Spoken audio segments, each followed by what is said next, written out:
the first step to a brand new you.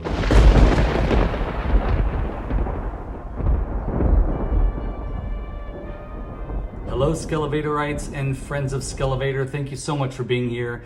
Today's video is a direct continuation from what I talked about in yesterday's video. So if you haven't seen yesterday's video, just wait to the end of this and you'll see a link to yesterday's video.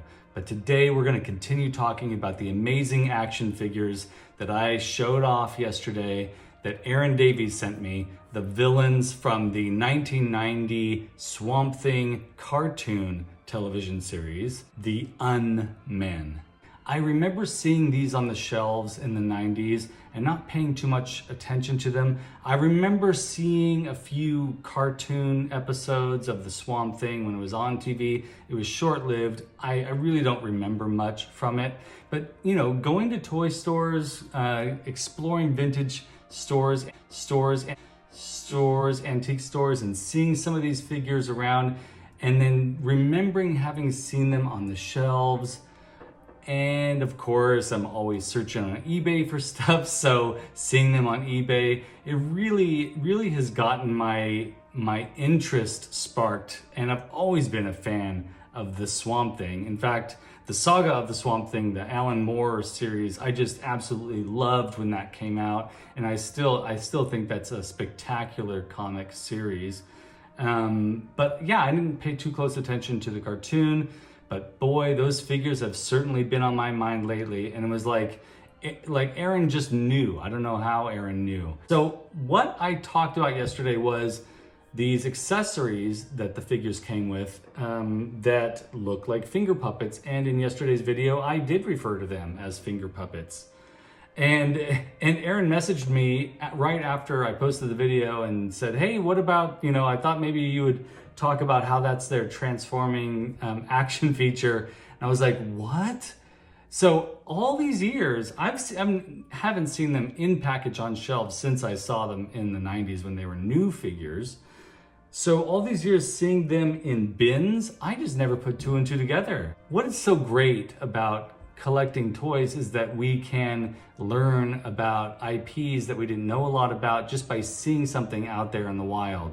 Or just, we think we know a lot about the Swamp Thing, for instance, but there's a lot more information out there that we can always acquire. I mean, I think we're all of you who are watching this along with me, I think this is the way our minds work. We become interested in something and then we research and we garner information about that thing, and it's exciting.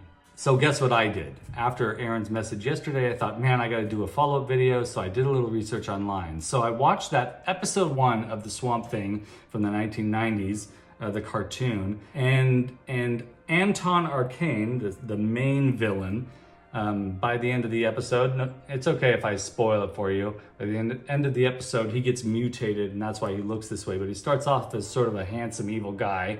I use the term handsome loosely for him. But he creates this machine called the transducer, and they even came out with a transducer play set, Kenner, the company that made these action figures that we're talking about today. And I just discovered that too. I mean, I know I've seen it in the wild. I may have even seen the packaging, but putting these clues together, it's exhilarating, it's exciting. But what's great about when he introduces the transducer in that episode, he says, the first step to a brand new you. And I think that's so hilarious. So anyways, we've got Anton Arcane, the main villain. And the name of his, they call them biomasks, is the spidery biomask. And put that on him. And it looks so cool, right? I mean, I think translucent toys are fun anyways, but this adds, it's like adding weird to weird. I mean, just makes me very happy. Love it. I mean, this way I don't know how I'm going to display him. I can display him one way one year, the other way the next. And the next figure we're going to talk about is Dr. Demo, and Dr. Demo is this guy who actually looks like if there were like a like a circus in the Tromaville universe, he would work there, I think. But yeah, he's got, you know, bumpy skin. He's obviously gone through a lot, but I love his top hat. Hey, if you want to hear my friend Mark and I talk about top hats, listen to the Cambridge and with Sean episode that we just launched this month.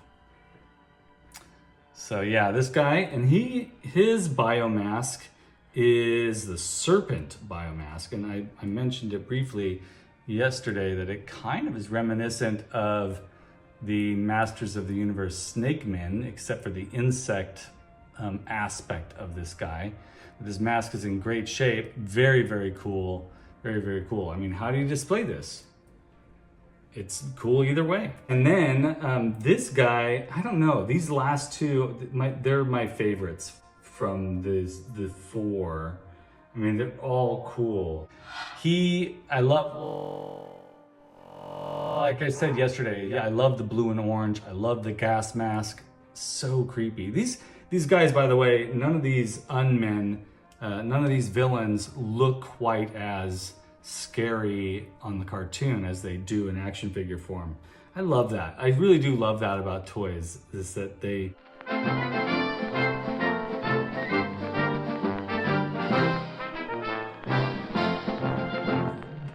The amount of attention paid to accuracy in today's toys, it's really cool. It's sort of a different era of toy making, but if you grew up in the 70s, 80s, 90s, your toys look like the toys.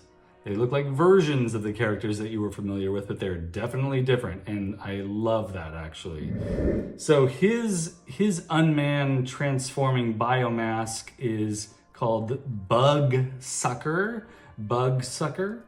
So it looks like it's definitely a bug, but it's also maybe a lamprey or something like that. He's gonna look great standing next to my Masterverse New Eternia Leech. Very, very cool.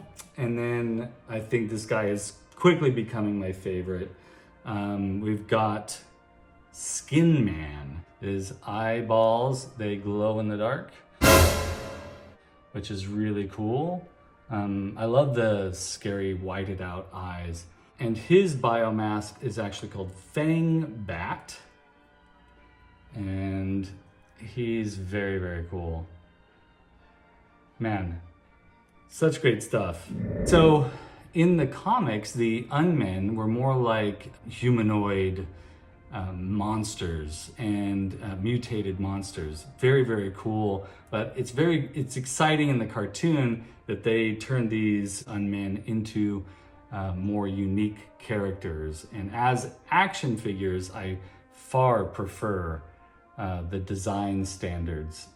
They are really cool action figures, and they'd fit in with any of your action figure lines. A little bit taller than Star Wars action figures, but they'd still fit in there. They could be seen in the cantina. But these are great examples of that exciting fad in the late 80s, early 90s of mutated heroes and villains. Teenage Mutant Ninja Turtles just was a huge success, and Toxic Avenger and Swamp Thing and many, many other lines. Street Shark. For that toxic waste turned someone either evil or heroic, and I just love that aesthetic. Goopy, colorful, and weird.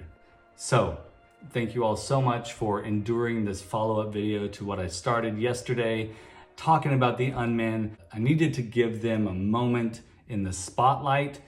And so that's it. Thank you so much for watching.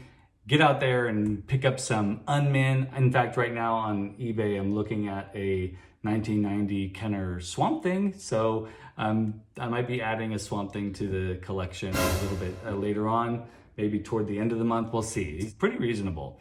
Anyways, thank you so much for watching. Thank you so much for clicking like and clicking subscribe if you haven't done so already. I really appreciate it. Also, make comments down below. I love responding to the comments. I love creating that conversation with you all. I gotta say another thank you to Aaron Davies for sending these figures along and sending me down this path of research. And thank you again so much for being here. I really appreciate your viewership and I appreciate you showing up, and I'll see you all in the next video.